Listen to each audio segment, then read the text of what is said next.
వాళ్ళ బిగ్ టీవీని వెతుక్కుంటూ ఎక్కడో మంగళగిరి నుంచి హైదరాబాద్ వరకు వర్షిని ఎందుకు రావాల్సి వచ్చింది అని అడిగితే, నేను ఓపెన్ అప్ అవ్వాలని చెప్పి ఇంకా ఫైనల్గా ఈ అఘోరి శ్రీవర్షిని అని ఏదైతే స్టోరీ నడుస్తుందో దానికి ఎండ్ కార్డ్ ఇవ్వాలి, ఫైనల్గా అన్నీ కరెక్ట్గా చెప్పాలి, నిజం చెప్పడానికి వచ్చాను.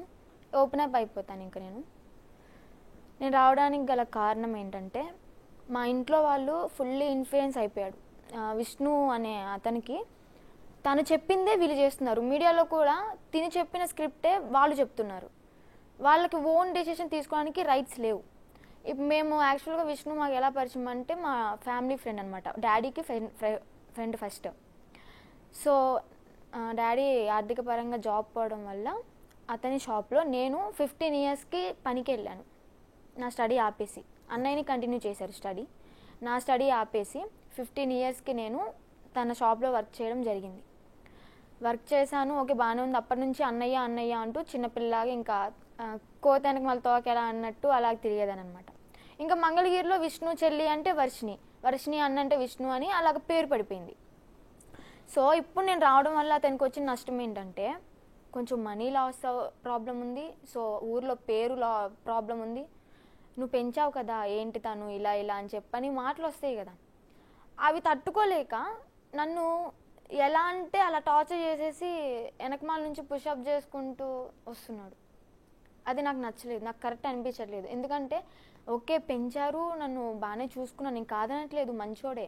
కానీ నా డెసిషన్ తీసుకునేటప్పుడు తను ఎందుకు అడ్డుపడుతున్నాడు? నా కాళ్ళ కిందే బతకాలి, నేను చెప్పిందే చేయాలి, నువ్వు నా చేతిలో చచ్చిపోవాలి, నిన్ను చంపితే నేనే చంపాలి అని తనకి ఎవరిచ్చారు ఆ రైట్స్?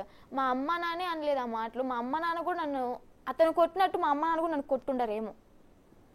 చెప్తున్నా నిజంగా ఏడుపు వస్తుంది నాకు. సో అందుకే ఇవన్నీ ఓపెన్ అప్ అవ్వాలని చెప్పి నేను బిగ్ న్యూస్కి రావడం జరిగింది.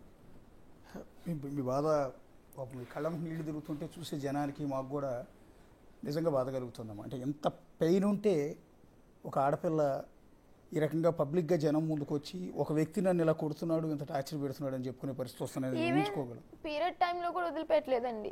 అఘోరి అమ్మ వచ్చినప్పుడు అప్పటికి పరిచయం అయిపోయింది, అంతా బాగానే ఉంది. మంగళగిరి టోల్గేట్ దగ్గరికి వచ్చినప్పుడు నాకు కాల్ చేసి నేను ఇక్కడే ఉన్నాను రా అంటే అప్పుడు midnight 1 అయింది. బండేసుకుని నేను వెళ్ళానని చెప్పి నన్ను పీరియడ్ టైంలో ఉన్నాను చూడకుండా కడుపులో కాళ్ళతో ఎలా పడితే అలా కొట్టి ఈడ్చుకుంటూ జుట్టు పట్టుకుని ఈడ్చుకుంటూ రోడ్డు మీద ఎలా నేను చెప్పుకోలేను. ఇంకా అది మీరే అర్థం చేసుకోండి ఎలా కొట్టాడు అనేది. పీరియడ్ అంటేనే అమ్మాయికి ఒక నరకం. ఆ నరకంలో మళ్ళీ దెబ్బలు అంటే ఎంత టార్చరో మీకు అర్థమవుతుంది, చూసే ప్రతి ఆడపిల్లకి అర్థమవుతుంది. సో నేను అన్నాను ఒక క్వశ్చన్ వేసి అప్పుడు, అన్న నువ్వు హైదరాబాద్ నుంచి విజయవాడ వచ్చినప్పుడు 2కి 3కి midnight నేను స్కూటీ వేసుకుని వచ్చి నేను పికప్ చేసుకునేదాన్ని. అప్పుడు లేని టెన్షన్ ఇప్పుడు ఎందుకు నీకు భయం కలిగింది అని చెప్పాను అన్నాను. అయితే నా కోసం వచ్చావు, ఈయన కోసం ఎందుకు వస్తావు? ఏదైనా అయితే ఏదైతే నువ్వు చచ్చిపోయావు అనుకో, నాకేం తెలుసు, నేను రమ్మన్నాను వచ్చింది, తను నేను బలవంతం ఏం చేయలేదు అని తన ఇష్టపూర్వకంగా వచ్చి చచ్చింది అంటే ఎవరు బాధ్యులు అని చెప్పాను. ఓకే ఒక రకంగా నాకు నిదానంగా చెప్తే మాటల్లో చెప్తే వింటాను కదా, కొట్టాల్సిన పని ఏంటి? మాట్లాడితే చెయ్యెత్తుతాడు. నేను విష్ణునే ఫోకస్ చేయాలని కాదు, జరిగింది నిజం చెప్తున్నాను. కాళ్ళతో మిమ్మల్ని తన్నేవాడా?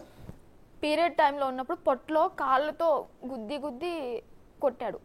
అసలు విష్ణుకి మీ ఫ్యామిలీకి ఎలాంటి బ్లడ్ రిలేషన్ లేదు కదా? లేదు. మీకు అసలు బంధువు కూడా కాదు, సేమ్ క్యాస్ట్ కాదు, బంధువు కాదు, ఎలాంటి రిలేషన్ లేదు.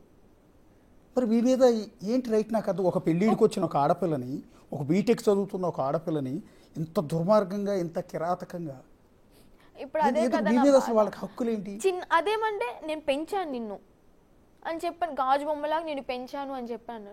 గాజు బొమ్మలా అంటే ఒకసారి కొట్టిన తర్వాత మనసు ఇరిగిపోద్ది కదా, అదే గాజు బొమ్మలానే చూసుకోవాలి. తన ఇష్టాలు తనకి ఉంటాయి, ఇష్టాలు. ఆడపిల్లన్నాక ఇష్టాలు లేకుండా ఏమి ఉండవు కదా. నా ఇష్టాన్ని తన ఇష్టంగా చూసుకున్నాడు కాబట్టి అక్కడ నాకు నచ్చలేదు. నేను ఇంకా అన్న ప్లీజ్ నన్ను వదిలేసే, నా బతుకు నేను బతుకుతాను, నేను ఆమెతో వెళ్ళిపోతాను అని చెప్పాను. అది తనకి నచ్చక కొట్టి చాలా హింసించాడు.